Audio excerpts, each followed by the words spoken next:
জুলাই আন্দোলনে হামলায় জড়িত ঢাকা বিশ্ববিদ্যালয়ের ১২৮ শিক্ষার্থী সাময়িক বহিষ্কার, শৃঙ্খলা ভঙ্গের দায়ে চুয়েট থেকে ১৯ জনকে অব্যাহতি। এই ধরনের মবের মধ্যে যারা ছিল তো তারা আসলে বিশ্ববিদ্যালয়ে আসলে স্থান পাওয়ার মতো জায়গায় নাই। আই থিঙ্ক সাময়িক না হয়ে একটা আরো বেশি শাস্তি হওয়া উচিত ছিল। বাংলাদেশের অধিকাংশ মানুষের অধিকাংশ ভোটারের সমর্থন এই দল পাওয়ার সম্ভাবনা যত বেশি উজ্জ্বল হয়েছে, তত বেশি দেখেছেন বিএনপিকে মিডিয়া ট্রায়ালের সম্মুখীন করা হচ্ছে। পরিকল্পিতভাবে ১/১১-র মতো প্রেক্ষাপট তৈরির চেষ্টা চলছে, অভিযোগ তারেক রহমানের। সবাইকে ঐক্যবদ্ধ থাকার আহ্বান। পুলিশকে অবহেলা করে দেশ গড়া যাবে না, সতর্ক করলেন প্রধান উপদেষ্টা। পুলিশকে অবহেলা করে কিংবা পাশ কাটিয়ে গিয়ে দেশ করতে পারবো না। নির্বাচনের সময় নিরপেক্ষ ভূমিকা পালনের আহ্বান। সংস্কার সুপারিশের সঙ্গে ভিন্ন মত জানিয়ে ঐক্যমত্য কমিশনকে চিঠি দিল ইসি। সুষ্ঠু ভোটে সব ধরনের সহযোগিতা করবে ওআইসি। নারী ও শিশু নির্যাতন দমন আইন সংশোধনের নীতিগত অনুমোদন। শিশু ধর্ষণের মামলায় বিশেষ ট্রাইব্যুনাল গঠনের সিদ্ধান্ত। যুদ্ধবিরতি নিয়ে আগামীকাল পুতিনের সঙ্গে আলোচনা করবেন ট্রাম্প। ন্যাটো থেকে ইউক্রেনকে বাদ দেওয়ার নিশ্চয়তা চায় রাশিয়া।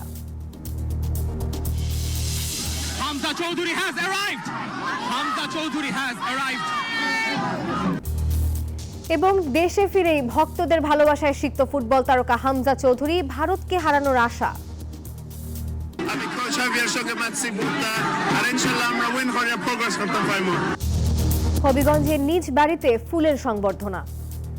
স্বাগত নিউজ 24 সংবাদে। পুরো সংবাদে আপনাদের সঙ্গে আছি আমি নাফিসা হক। এতক্ষণ দেখছিলেন সংবাদ শিরোনাম, এবারে পুরো খবর। গণ অভ্যুত্থানে 15 জুলাই থেকে 5 আগস্ট পর্যন্ত আন্দোলনকারীদের ওপর হামলায় জড়িত ঢাকা বিশ্ববিদ্যালয়ের 128 জন শিক্ষার্থীকে সাময়িক বহিষ্কার করেছে বিশ্ববিদ্যালয় প্রশাসন। সোমবার দুপুরে সিন্ডিকেট সভায় এই সিদ্ধান্ত নেওয়া হয়। অন্যদিকে শৃঙ্খলা ভঙ্গের অভিযোগে চট্টগ্রাম প্রকৌশল ও প্রযুক্তি বিশ্ববিদ্যালয়ের 19 জন শিক্ষার্থীকে বিভিন্ন মেয়াদে বহিষ্কার করা হয়েছে। 2024-এর ছাত্র জনতার আন্দোলনের শুরুর দিকে ঢাকা বিশ্ববিদ্যালয় এলাকায় হামলার শিকার হয় সাধারণ শিক্ষার্থীরা। এমনকি হামলা থেকে রেহাই পায়নি নারীরাও। এবার আওয়ামী লীগ সরকার পতনের 6 মাস পর হামলাকারীদের বিরুদ্ধে ব্যবস্থা নিল ঢাকা বিশ্ববিদ্যালয় প্রশাসন। অভ্যুত্থানের সময় 15 জুলাই থেকে 5 আগস্ট পর্যন্ত আন্দোলনকারীদের ওপর হামলায় জড়িত ঢাকা বিশ্ববিদ্যালয়ের 128 শিক্ষার্থীকে বহিষ্কার করা হয়েছে। অভ্যুত্থানের সময় হামলা সংক্রান্ত অনুসন্ধান কমিটির প্রতিবেদনের আলোকে এ সিদ্ধান্ত নেওয়া হয়েছে। তবে বহিষ্কৃতদের নাম পরিচয় এখনো প্রকাশ করা হয়নি। এই ধরনের মবের মধ্যে যারা ছিল তো তারা আসলে বিশ্ববিদ্যালয়ে আসলে স্থান পাওয়ার মতো জায়গায় নাই। সিদ্ধান্ত এমন হওয়া উচিত যাতে করে সামনে সময়গুলোতে শিক্ষার্থীরা যারা এই ধরনের অপকর্মযুক্ত হতে চায় তারা নিজ থেকে এগুলো থেকে দূরে সরে আসে। বিশ্ববিদ্যালয় কর্তৃপক্ষ এখন এই 6 মাস পরে তাদের সাময়িকভাবে কেন বহিষ্কার করবে, বা এখনো তাদের বোর্ড মিটিং এর জন্য বা সিন্ডিকেটের মিটিং এর জন্য আমরা কেন অপেক্ষা করব? শুধু বহিষ্কার করলে হবে না, তারা যদি জেল খাটানো লাগে তাহলে জেল খাটবে। তাদের বিরুদ্ধে যদি মামলা না হয়ে থাকে তাদের বিরুদ্ধে যাতে মামলা করা হয় এবং সেটা প্রশাসনের উদ্যোগে মামলা করা হয়। প্রশাসনকে আমরা অনুরোধ করতে চাই যেন কোনো সাধারণ শিক্ষার্থী যেন এখানে ভিতরে ঢুকে তার নামে যেন বহিষ্কার আদেশ না আসে। এদিকে শৃঙ্খলা ভঙ্গের অভিযোগে চট্টগ্রাম প্রকৌশল ও প্রযুক্তি বিশ্ববিদ্যালয় চুয়েটের 19 শিক্ষার্থীকে বহিষ্কার করা হয়েছে। সবাই নিষিদ্ধ ঘোষিত ছাত্রলীগের চুয়েট শাখার নেতা। এদের মধ্যে 7 জনকে বিভিন্ন মেয়াদে বিশ্ববিদ্যালয়ের শিক্ষা কার্যক্রম থেকে বহিষ্কার করা হয়েছে, যার মধ্যে 4 জনকে 2 বছর এবং বাকি 3 জনকে 1 বছরের জন্য বহিষ্কার করা হয়। একই সঙ্গে তাদেরকে আবাসিক হল থেকে স্থায়ীভাবে বহিষ্কার করা হয়েছে। জুবায়ের রাজিন, নিউজ 24। জনগণের ভোটে নির্বাচনে জেতার সম্ভাবনা যত প্রবল হচ্ছে ততই বিএনপির বিরুদ্ধে মিডিয়া ট্রায়াল করা হচ্ছে। পরিকল্পিতভাবে সৃষ্টি করা হচ্ছে 1/11-র মতো প্রেক্ষাপট। এমন অভিযোগ করেছেন বিএনপির ভারপ্রাপ্ত চেয়ারম্যান তারেক রহমান। তার দাবি, শুধু বলার জন্য বলা নয়, সত্যিকার অর্থেই দেশের গণতন্ত্র নস্যাৎ করতে গভীর ষড়যন্ত্র হচ্ছে। অনলাইন অ্যাক্টিভিস্ট ফোরামের ইফতার মাহফিলে দেশের বৃহত্তর স্বার্থে সবাইকে ঐক্যবদ্ধ থাকার আহ্বান জানান তিনি। যারা উপস্থিত হয়েছেন গত 17 বছরে বিএনপির বিভিন্ন কর্মসূচি প্রচার সহ ফ্যাসিবাদী শক্তির অপপ্রচার মোকাবেলায় সরব ছিল জাতীয় পার্টি অনলাইন অ্যাক্টিভিস্ট ফোরাম। সোমবার বিএনপির উদ্যোগে তাদের নিয়ে করা ইফতার মাহফিলে যোগ দেন ভারপ্রাপ্ত চেয়ারম্যান তারেক রহমান। বলেন, ভোটে জয়ী হওয়ার সম্ভাবনা যত প্রবল হচ্ছে ততই বিএনপির বিরুদ্ধে পরিকল্পিতভাবে মিডিয়া ট্রায়াল করা হচ্ছে। বিশ্বাস মূল, বিশ্বাস একটি আমাদের, এবং এটি আমাদের কমন প্ল্যাটফর্ম। আপনারা একটি সময় সকল একত্রিত হয়েছিলেন, একটি সময় আপনারা কাজ শুরু করেছিলেন। আমি বাংলাদেশ জাতীয়তাবাদী দলের একজন কর্মী হিসাবে আমার আহ্বান থাকবে আপনাদের কাছে, অনুরোধ থাকবে আপনাদের কাছে, আপনারা যেই প্রেক্ষাপট, যেই পরিস্থিতিতে কাজ শুরু করেছিলেন, এই মুহূর্তে বাংলাদেশ জাতীয়তাবাদী দল তার সকল অনলাইন অ্যাক্টিভিস্টের সহযোগিতা যে কোনো সময় থেকে সবচেয়ে বেশি প্রয়োজন এখন। বিএনপির ভারপ্রাপ্ত চেয়ারম্যান তারেক রহমান বলেন, একটি মহল 1-11 মতো প্রেক্ষাপট তৈরি করার ষড়যন্ত্র করছে। বাংলাদেশের অস্তিত্ব, সার্বভৌমত্ব, গণতন্ত্রের ভিত্তি, গণতন্ত্র, জাতীয়তাবাদী শক্তি, সকল কিছুর বিরুদ্ধে এরকম একটি ষড়যন্ত্র ধীরে ধীরে গড়ে উঠছে। আপনারা যারা অ্যাক্টিভিস্ট আছেন, নিশ্চয়ই আপনারা এটি অনুধাবন করছেন। বিএনপি শীর্ষ এই নেতা বলেন, দেশকে এগিয়ে নিতে হলে জবাবদিহিতামূলক সরকারের কোনো বিকল্প নেই। জনগণের ভোটে নির্বাচিত সরকার ছাড়া কার্যকর সংস্কার সম্ভব নয় বলেও মন্তব্য করেন তিনি। পরিবর্তন হলে, উন্নতি হলে জনগণের ভাগ্যের উন্নতি হয়, দেশের ভাগ্যের পরিবর্তন হয়, দেশকে এগিয়ে যাওয়া বলে। এরকম প্রত্যেকটি কাজ সবচাইতে বেশি বিএনপি করেছে। যুক্তি তর্কতে এগুলো আমরা উপস্থাপন করে দিতে পারি। 31 দফা সংস্কার প্রস্তাবের নানা দিক আলোচনা করে ভারপ্রাপ্ত চেয়ারম্যান তারেক রহমান বলেন, ক্ষমতায় গেলে তত্ত্বাবধায়ক সরকার ব্যবস্থা ফিরিয়ে আনবে বিএনপি। আরিফুল ইসলাম, নিউজ 24, ঢাকা। পরাজিত শক্তি দেশে গোলযোগ তৈরির সুযোগ খুঁজবে। পুলিশকে এই কথা স্মরণ করিয়ে দিয়ে অন্তর্বর্তী সরকারের প্রধান উপদেষ্টা অধ্যাপক মোহাম্মদ ইউনূস বলেছেন, নির্বাচন যত এগিয়ে আসবে তাদের ষড়যন্ত্র ততই বাড়বে। নিজ কার্যালয়ে মাঠ পর্যায়ের পুলিশ কর্মকর্তাদের সঙ্গে বৈঠককালে তিনি বলেন, দেশ এখনও যুদ্ধ অবস্থায় রয়েছে, আর এই অবস্থা থেকে বেরিয়ে আসতে পুলিশকে আরও সক্রিয় হতে হবে। আর নতুন বাংলাদেশ গড়তে পুলিশ বাহিনীকে কার্যকর ভূমিকা রাখার আহ্বানও জানান প্রধান উপদেষ্টা। দেশের আইন শৃঙ্খলা পরিস্থিতি নিয়ে পর্যালোচনা এবং এ সংক্রান্ত নির্দেশনা দিতে নিজ কার্যালয়ে মাঠ পর্যায়ের শতাধিক পুলিশ কর্মকর্তার সঙ্গে বৈঠক করেন অন্তর্বর্তী সরকারের প্রধান উপদেষ্টা ডক্টর মোহাম্মদ ইউনূস। আমাদের উপরে তারা ভরসা করেছে। যেরকম বৈঠকে প্রধান উপদেষ্টা বলেন, দেশে আইন না থাকলে সরকার কিংবা গণতন্ত্র কিছুই থাকবে না, আর এ কারণে পুলিশকে অবহেলা করে নতুন বাংলাদেশ গড়ার কোনো সুযোগ নেই। পুলিশকে অবহেলা করে কিংবা পাশ কাটিয়ে গিয়ে দেশ করতে পারবো না। এটা নতুন বাংলাদেশ আমরা এই জন্য বলি যে পুরনো বাংলাদেশ হচ্ছে অন্ধকার যুগ আমাদের। পুলিশ বাহিনীরও মুশকিল হলো ওই অন্ধকার যুগের তারা অ্যাক্টিভ পার্টিসিপেন্ট ছিল। নিজের ইচ্ছায় সরকারি কাজ করতে হয়, কাজে কাজ করেছে, আমরা কাজ করছি, আমাদের হুকুম পেয়েছে, করেছে, করতে করতে আমরা ওরকম চিন্তাতে পড়ে গেছি। কাজে নতুন বাংলাদেশ সৃষ্টি করার জন্য তোমাদেরকে ওই চিন্তার থেকে বেরিয়ে আসতে হবে যে না, আমরা নতুন বাংলাদেশ সৃষ্টি করবো। দেশের বাইরে থেকে পরাজিত শক্তি অস্থিতিশীলতা তৈরি করতে চায় উল্লেখ করে পুলিশকে আরো সতর্ক থাকতে বলেন প্রধান উপদেষ্টা। লোকের সুযোগ গ্রহণ করে, যারা পরাজিত শক্তি তারা সুযোগ গ্রহণ করে একটা উস্কিয়ে দেবে, একটা কিছু গোলমাল পাকিয়ে দেবে, এবং প্রথম নজর আসবে পুলিশের নজর। তার চেষ্টা হবে একটু গোলযোগ পাকিয়ে দেওয়া। এটা কন্টিনিউয়াসলি চলতে থাকবে, কারণ সেই যুদ্ধ ক্রমাগত তীব্রতর হবে। যতই নির্বাচন কাছে আসবে ততই তীব্রতর হবে। ওইখানে ফ্রন্ট ফোর্স হলো পুলিশ বাহিনী, নজরে রাখা এবং সবার দিকে খেয়াল রাখা। অধ্যাপক ইউনূস বলেন, অন্তর্বর্তী সরকারের হাতে বেশি সময় নেই। আগামী ডিসেম্বরের মধ্যে নির্বাচন হলে তারও আগে সামর্থ্য অনুযায়ী সংস্কারের কাজগুলো সম্পন্ন করতে চায় সরকার। সবাইকে উৎসাহিত করছে। শাহ আলী জয়, নিউজ 24, ঢাকা। নির্বাচন সংস্কার কমিশনের সুপারিশের সঙ্গে ভিন্ন মত জানিয়ে জাতীয় ঐকমত্য কমিশনকে চিঠি দিয়েছে ইসি। কারণ প্রতিষ্ঠানটি মনে করে এসব সুপারিশ বাস্তবায়িত হলে নির্বাচন কমিশনের স্বাধীনতা খর্ব হবে। আর এদিকে নির্বাচন ভবনে ওআইসিভুক্ত দেশগুলোর মিশন প্রধানদের সাথে বৈঠক করেছে ইসি। নির্বাচন কমিশনার অবসরপ্রাপ্ত ব্রিগেডিয়ার জেনারেল আবুল ফজল মোহাম্মদ সানাউল্লাহ জানান, সুষ্ঠু ভোটে সব ধরনের সহায়তার আশ্বাস দিয়েছে ওআইসি। দেশের সামগ্রিক নির্বাচনী ব্যবস্থা যথাযথ করতে এরই মধ্যে বেশ কিছু প্রস্তাবনা দিয়েছে সংস্কার কমিশন, কিন্তু ইসি অন্তত 10টি সুপারিশের সঙ্গে ভিন্নমত পোষণ করেছে। প্রতিষ্ঠানটি মনে করছে সংস্কার কমিশনের সব সুপারিশ বাস্তবায়িত হলে খর্ব হবে নির্বাচন কমিশনের স্বাধীনতা। আমরা কমিশনের যিনি ডক্টর আলী রিজা স্যারের সহসভাপতি আলী রিজা স্যারকে ওনাকে অ্যাড্রেস করে দেওয়া হয়েছে। ত্রয়োদশ জাতীয় সংসদ নির্বাচনকে ঘিরে কমিশনের প্রস্তুতি নিয়ে সোমবার দুপুরে আগারগাঁওয়ে নির্বাচন কমিশন ভবনে ওআইসি ভুক্ত 10টি দেশের মিশন প্রধানদের সাথে বৈঠক করে নির্বাচন কমিশন। এতে নেতৃত্ব দেন প্রধান নির্বাচন কমিশনার AMM নাসির উদ্দিন। বৈঠক শেষে ইসি সানাউল্লাহ জানান, ওআইসি ভুক্ত কিছু দেশ আগামী নির্বাচনে পর্যবেক্ষক হওয়ার আগ্রহ প্রকাশ করেছে। জানান, কথা হয়েছে প্রবাসীদের ভোট নিয়েও। মন্দের ভালো খুঁজে বের করতে হবে। আমরা যদি সত্যিকার অর্থে আমাদের প্রবাসীদেরকে ভোট দেওয়ার সুযোগ দিতে চাই, তাহলে কোনো না কোনো একটা অপশন বা সব অপশনের কম্বিনেশন আমাদেরকে নিতে হবে। আর বড় স্কেলে যদি আগামী নির্বাচনে যদি আমরা প্রবাসীদেরকে ভোট দেওয়াতে চাই, তাহলে প্রক্সি ছাড়া আর বিকল্প খুব একটা আছে বলে মনে হচ্ছে না। জানান, সুষ্ঠু ভোটের জন্য সব ধরনের সহায়তা আশ্বাস দিয়েছে ওআইসি। সহযোগিতার প্রতিশ্রুতি দেন মালয়েশিয়ার মিশন প্রধান সুহাদা ওতমান। Malaysia will support all the reforms being undertaken by the Bangladesh government, including the electoral reforms. And Malaysia is willing to share its experience,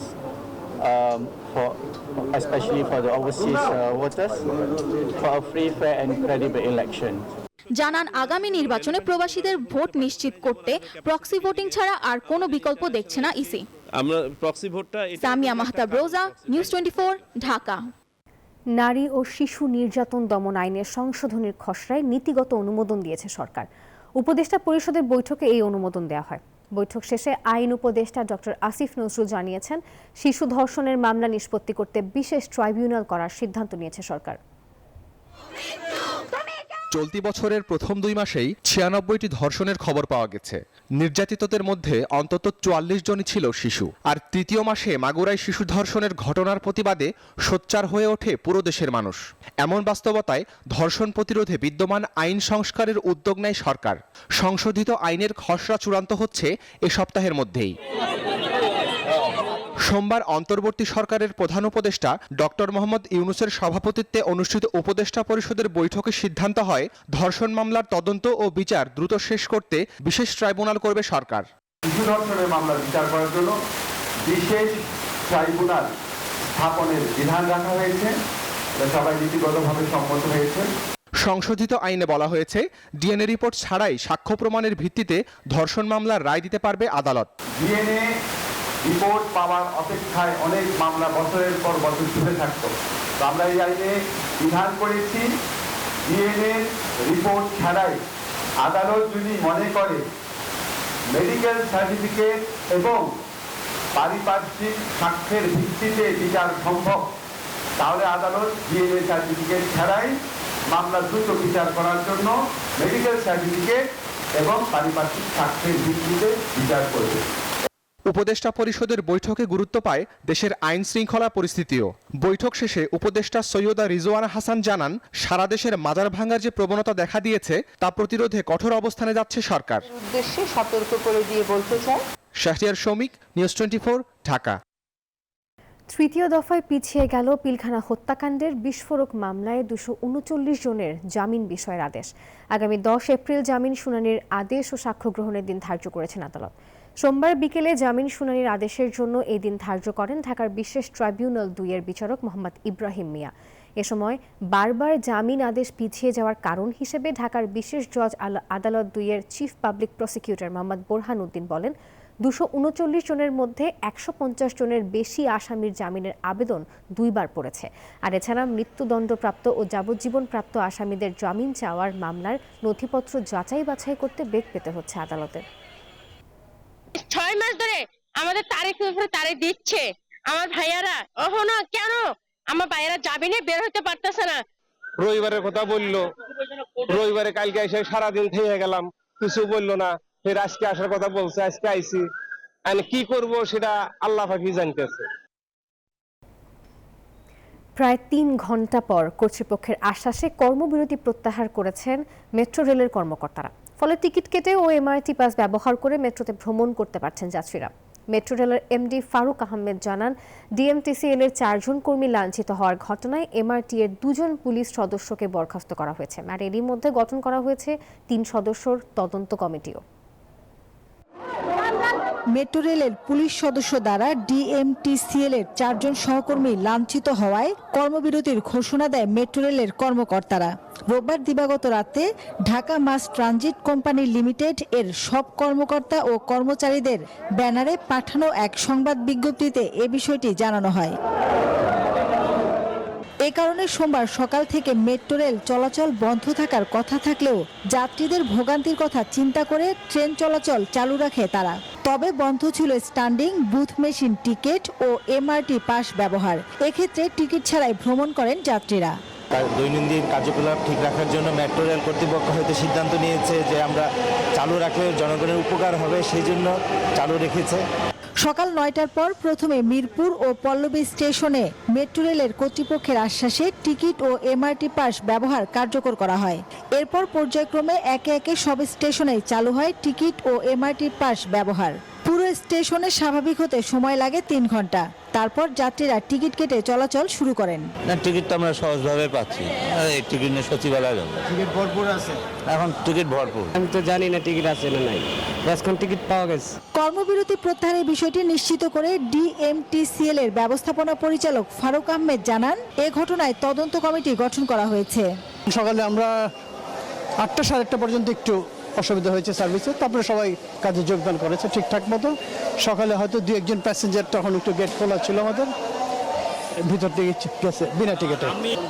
তদন্ত কমিটি অলরেডি করা হয়েছে, 3 সদস্যের মিনিস্ট্রি থেকে হাই পাওয়ার কমিটি একটা করে দেওয়া হয়েছে অলরেডি, যেখানে পুলিশ থাকবে, আমি থাকবো বা আমরা টিম থাকবে, আর মিনিস্ট্রি থেকে লোক থাকবে।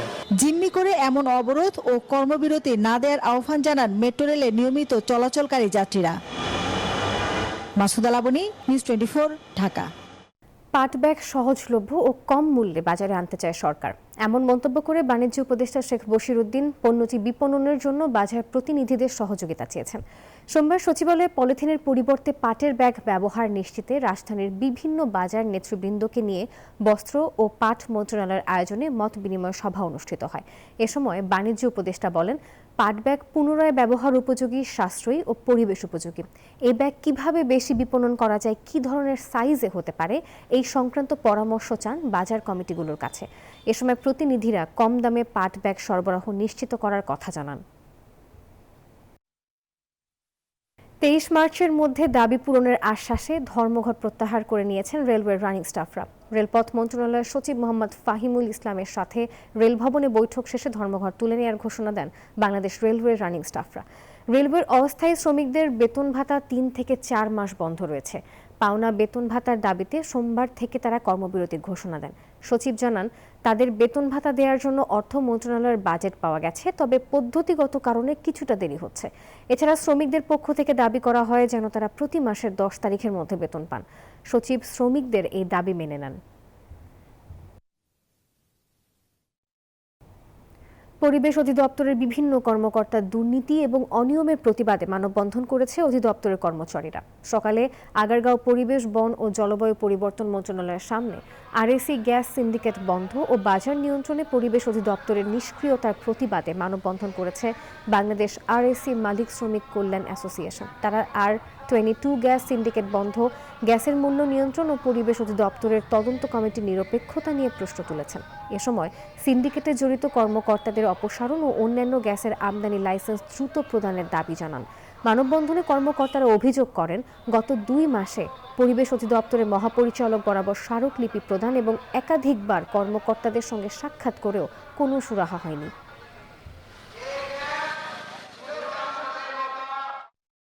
এবারে অর্থ বাণিজ্যের সংবাদ।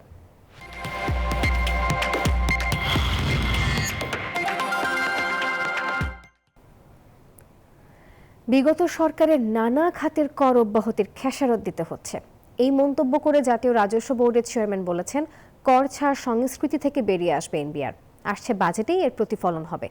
আগারগাঁও জাতীয় রাজস্ব ভবন অডিটোরিয়ামে প্রাক বাজেট আলোচনায় কথা বলেন এনবিআর চেয়ারম্যান। জানান, বাংলাদেশে ব্যবসা করছে এমন বিদেশি কোম্পানির কাছ থেকেও কর আদায় করা হবে। 2025-26 অর্থ বছরের কর, শুল্ক, ভ্যাট সংক্রান্ত জাতীয় বাজেট প্রণয়নের লক্ষ্যে আয়োজিত প্রাক বাজেট সভা। জাতীয় রাজস্ব বোর্ডে অনুষ্ঠিত সভায় যোগ দেন এনবিআর চেয়ারম্যান, পুঁজিবাজার, ব্যাংক, বিমা সহ বিভিন্ন খাতের প্রতিনিধিরা। এ সময় শেয়ার বিক্রিতে 50 লাখ টাকার বেশি মুনাফার উপর 15% গেইন ট্যাক্স মওকুফের দাবি জানায় ঢাকা স্টক এক্সচেঞ্জ। কর ছাড় প্রস্তাব এসেছে ব্যাংক ও বিমা খাতের পক্ষ থেকেও।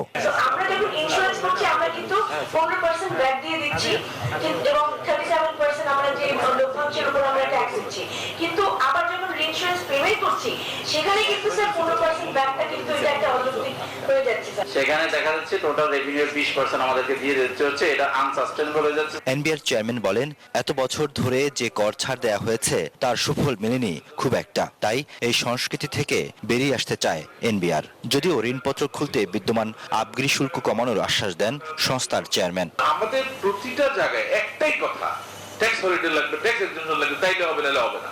মানে এই জায়গা থেকে আমাদের বেরোতে হবে। আমরা এই এক্সাম্পশন কালচারের সাথে থাকতে চাই না, সোজা কথা। এটা দিয়ে আমাদের তেমন কোনো উন্নতি হয় নাই। আমরা যত জায়গায় দিয়েছি কোথাও আমরা এর কোনো পজিটিভ রেজাল্ট পাই নাই।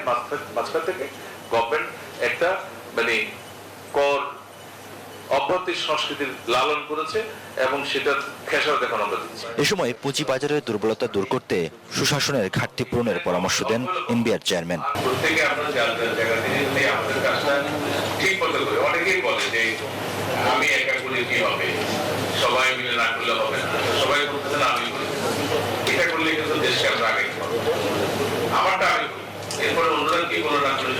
শেয়ার বাজার ধসের পেছনে সরকারি বিনিয়োগ সংস্থা আইসিবির ভূমিকা রয়েছে বলেও মন্তব্য করেন NBR chairman. Riyad Sumon, news 24, Dhaka. এবারে আন্তর্জাতিক সংবাদ।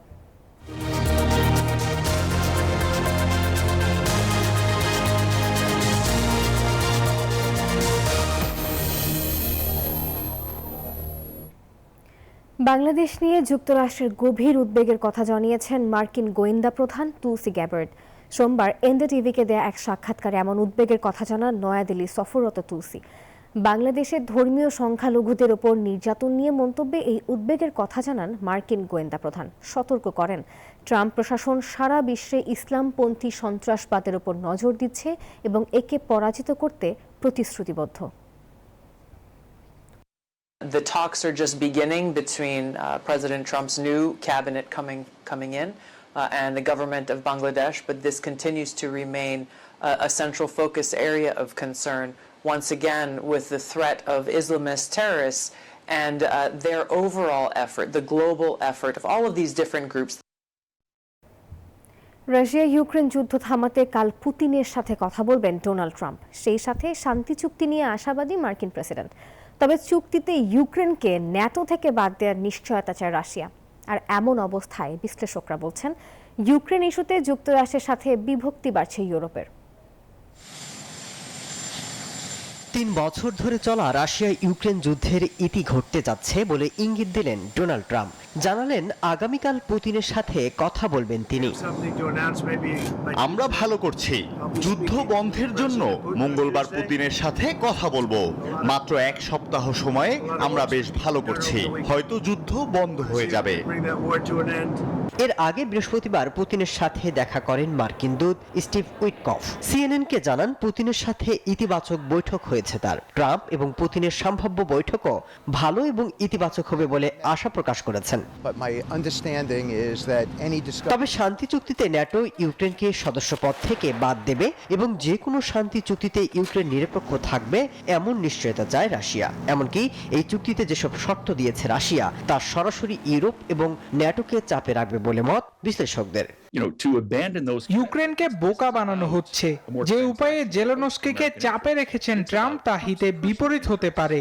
এতে ইউরোপ আর যুক্তরাষ্ট্রের বিভক্তি আরো স্পষ্ট হবে। বিশ্লেষকরা এও বলছেন এই চুক্তি হতে পারে একতরফা, যেখানে ইউক্রেনকে চাপ প্রয়োগ করতে পারেন ট্রাম্প। এমনকি জেলেনস্কি তার পদও হারাতে পারেন। আর এতে ইউরোপের সাথে বিভক্তি আরো বাড়বে যুক্তরাষ্ট্রের। মাসুদ রানা, নিউজ 24। ফুটবলের মহাসমুদ্রে বাংলাদেশের ডুবন্ত ছোট্ট তরী। সুদূর ইংল্যান্ড থেকে এলো উদ্ধারকারী জাহাজ হামজা। সিলেট বিমানবন্দরে ভক্ত সমর্থকদের ভালোবাসায় মন ভরেছে মিস্টার চৌধুরী ও তার পরিবারের। আশ্বাস দেন ভারতের বিপক্ষে জয় হবে লাল সবুজের। দেশের ফুটবলের সবচেয়ে বড় তারকা পা রাখলেন দেশের মাটিতে। শুধু বাংলাদেশ বললেও ভুল হবে, হামজা দেওয়ান চৌধুরী তো গোটা দক্ষিণ এশিয়ার সবথেকে বড় তারকা। প্রথমবারের মতো মাতৃভূমিতে এসেছেন এমন নয়, তবে এবারের ঘরে ফেরাটা যে বড্ড স্পেশাল। বিমান কর্মী থেকে বাফুফে কর্তা সবাই সাদরে গ্রহণ করলেন চৌধুরী সাহেবকে। এয়ারপোর্ট থেকে বেরিয়েই এশিয়ান কাপ বাছাইয়ের ক্লাসিকো প্রতিপক্ষ ভারতকে হারানোর প্রতিশ্রুতি দিলেন হামজা। সিলেটি ভাষায় বলেছেন, আমরা করব জয়। আমরা উইন করবো। আমরা বিগ ড্রিমস আছে আমরা বাংলাদেশের সঙ্গে। আমি কোচ হাভিয়ার সঙ্গে ম্যাচ করতে আর ইনশাআল্লাহ আমরা উইন করে প্রোগ্রেস করতে পারবো। সিলেটের ওসমানী বিমানবন্দরে উপচে পড়া ভিড়। দেশের কট্টর ফুটবল সমর্থক গোষ্ঠী আলট্রাসের ফ্লেয়ার জ্বালানো সরব উপস্থিতি। এছাড়া অন্যান্য ভক্তরাও দলে দলে এসেছেন মিস্টার চৌধুরীকে একবারের জন্য দেখতে। সবার ভালোবাসায় আপ্লুত হামজা ও তার পরিবার।